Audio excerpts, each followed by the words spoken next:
reste de toi viendra mon secours.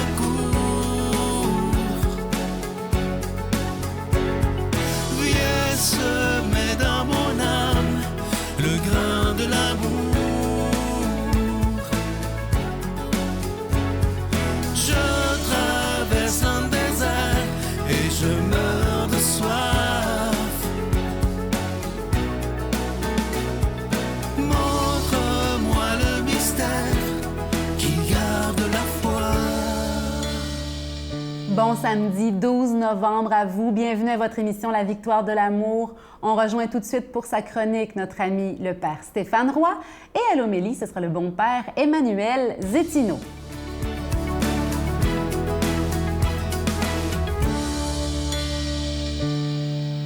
Bonjour à toi, bon samedi. Bienvenue à cette chronique sur les chemins du cœur. La semaine dernière, j'évoquais avec toi un concept psychologique développé abondamment par Carl Gustav Jung, concept qu'il a tiré d'un instrument de théâtre, du théâtre grec antique, qui consistait dans un masque qui faisait que, non seulement, bien sûr, on pouvait le maquiller, on pouvait y mettre des traits sévères ou des traits gentils, un grand sourire, mais le masque était construit d'une certaine manière pour que le son porte, et on a appelé ça, on portait le persona, le masque, d'où le mot après ça qui s'est développé dans le vocabulaire personnage. Tu es un personnage parce que tu portes le persona. Eh bien, non seulement enlever, c'est le masque que nous pouvons porter, mais aussi les masques, parce que parfois, on en a plus qu'un. Et tu vas voir pourquoi. Peut nous faire peur parce que, enlever le masque, on ne sait plus ce qu'il y a derrière ce masque-là. Il serait-tu plus ratatiné qu'on le pense ou quoi que ce soit, non? Mais aussi, la peur d'enlever les masques, c'est aussi la peur de l'autre. Pas juste la peur de soi, mais c'est aussi avoir peur des autres. Pourquoi? Parce qu'on peut avoir peur en enlevant le masque d'entrer en conflit avec autrui. Tu vas me dire, mais pourquoi? Parce que généralement, les masques, les personas, les personnages que l'on s'est construits, développés, nous les avons construits à partir du désir des autres. Du désir que l'autre avait que je sois comme ça. Du désir de cette personne-là que je sois comme ça. Du désir de toi qui m'aime tant quand je suis comme ça. Et à ce moment-là, on peut en arriver, et ça se développe très, très jeune, ces patterns-là, eh bien, à être autrement, autre chose, une autre personne que qui l'on est vraiment. Le vrai soi, le vrai moi, avec mes traits à moi, mes goûts à moi, mes désirs à moi. Et à ce moment-là, enlever les masques, c'est dire à l'autre, oui, ça va me faire plaisir peut-être d'être comme ça, mais je ne suis pas nécessairement comme ça.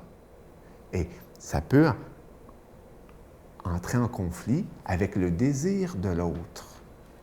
Le désir de l'autre. Et à ce moment-là, cette peur d'entrer en conflit, eh bien, peut nous empêcher d'avancer. Sur ce, je te souhaite une bonne semaine. Notre Père qui es aux cieux, que ton nom soit sanctifié, que ton règne vienne, que ta volonté soit faite sur la terre comme au ciel. Donne-nous aujourd'hui notre pain de ce jour. Pardonne-nous nos offenses, comme nous pardonnons aussi à ceux qui nous ont offensés. Et ne nous laisse pas entrer en tentation, mais délivre-nous du mal, car c'est à toi qu'appartiennent le règne, la puissance et la gloire pour les siècles des siècles. Amen. Je continuerai à croire, même si tout le monde perd espoir. je continuerai à aimer, même si les autres parlent de haine. Je continuerai à construire, même si les autres détruisent. Je continuerai à parler de paix, même au milieu d'une guerre. Je dessinerai des sourires sur des visages en larmes et je tendrai les bras à ceux qui se sentent épuisés. Oui, je continuerai à croire.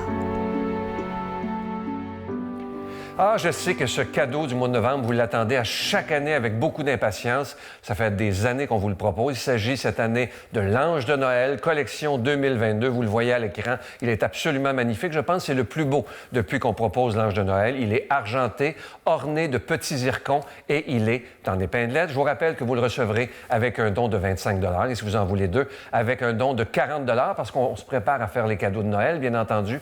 Alors, je vous donne l'adresse, la Victoire de l'Amour, case postale 120, succursale Boucherville à Boucherville, le J4B 5E6, je vous la redonne. La Victoire de l'Amour, case postale 120, succursale Boucherville à Boucherville, le J4B 5E6. Également par téléphone, par carte de crédit du lundi au vendredi de 8h30 à 16h30 dans le 514-523-4433, 523-4433 ou sans frais le 1-888-811-9291, 1-888-811-9291 et aussi sur notre site Internet qui est le www.lavictoiredelamour.org. Et je vous rappelle que par Internet, vous savez que c'est une façon très sécuritaire, rapide et efficace de faire votre don. Je vous rappelle donc ce cadeau du mois de novembre. J'avais hâte de vous le présenter parce qu'il est beau, pas à peu près. L'Ange de Noël, collection 2022. Il est argenté, orné de petits zircons et il est déjà béni. Je vais prendre le temps de vous dire merci de tout cœur de ce que vous faites pour la Victoire de l'Amour parce que sans vous, cette émission-là ne pourrait pas exister depuis bientôt 28 ans, imaginez. 28 ans en février prochain. Alors merci de tout cœur d'être des protecteurs et des protectrices de la foi.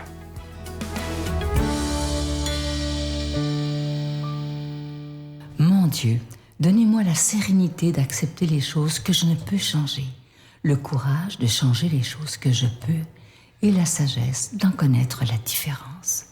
Amen.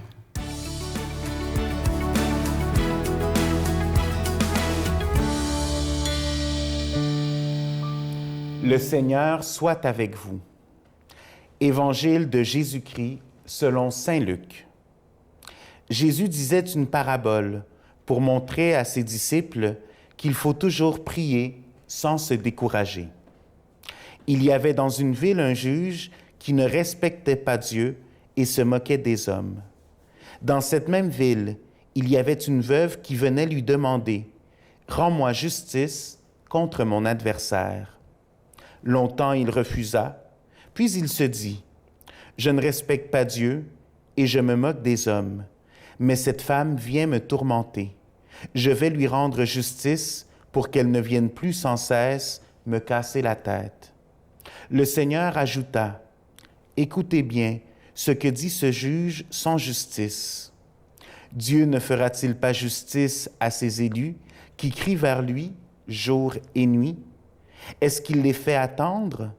Je vous le déclare, sans tarder, il leur fera justice. Mais le Fils de l'homme, quand il viendra, trouvera-t-il la foi sur terre? » Acclamons la parole de Dieu. L'Évangile d'aujourd'hui nous parle de l'insistance de la prière.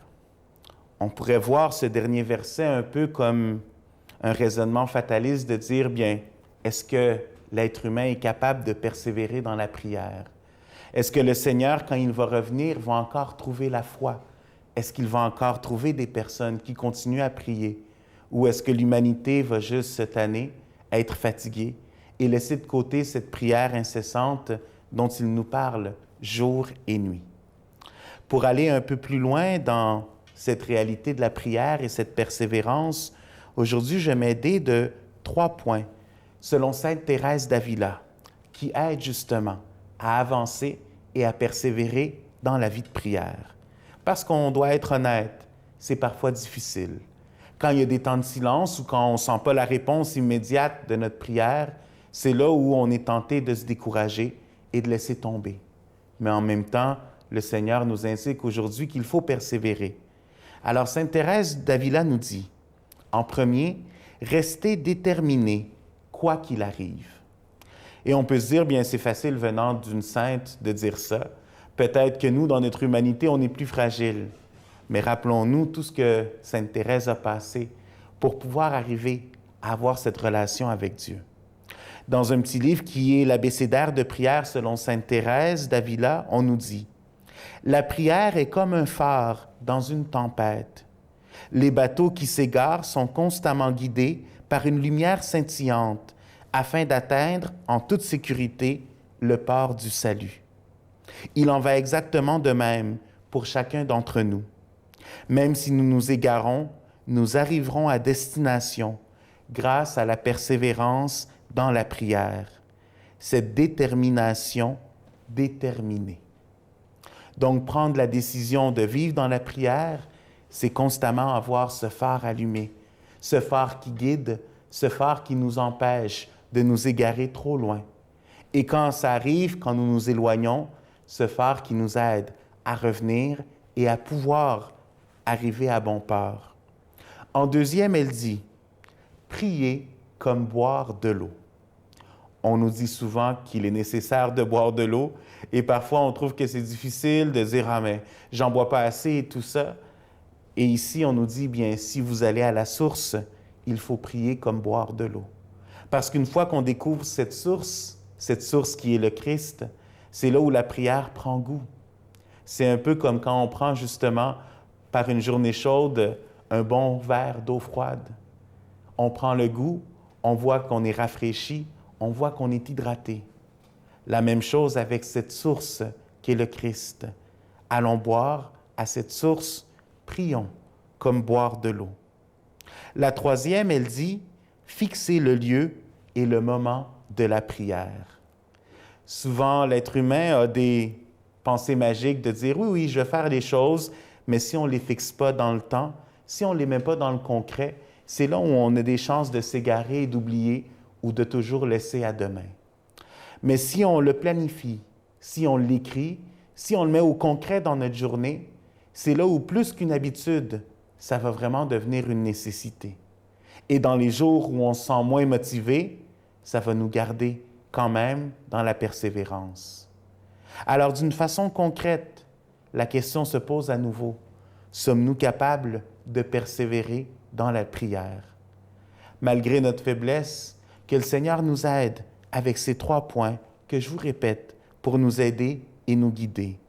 Restez déterminés quoi qu'il arrive, priez comme boire de l'eau, fixez le lieu et le moment de la prière.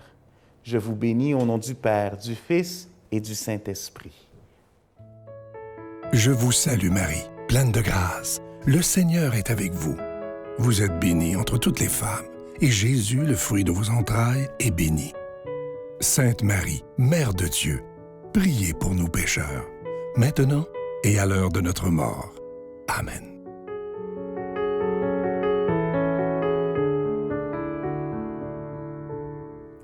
En ce beau mois de novembre, pourquoi ne pas essayer aujourd'hui de mettre un peu plus de joie, de sourire et de bénédiction dans notre moment présent?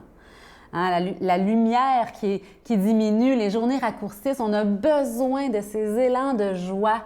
Encourageons-nous, sourions dans les files d'attente en public, sans non plus avoir l'air illuminé, mais portons, oui, cette lumière de Dieu, cet amour, cette bonté. Regardons les gens et sourions. Et dans notre esprit, bénissons. Seigneur, viens bénir les gens qui sont là. Hein? Répandons les bénédictions en toute discrétion. Bonne journée.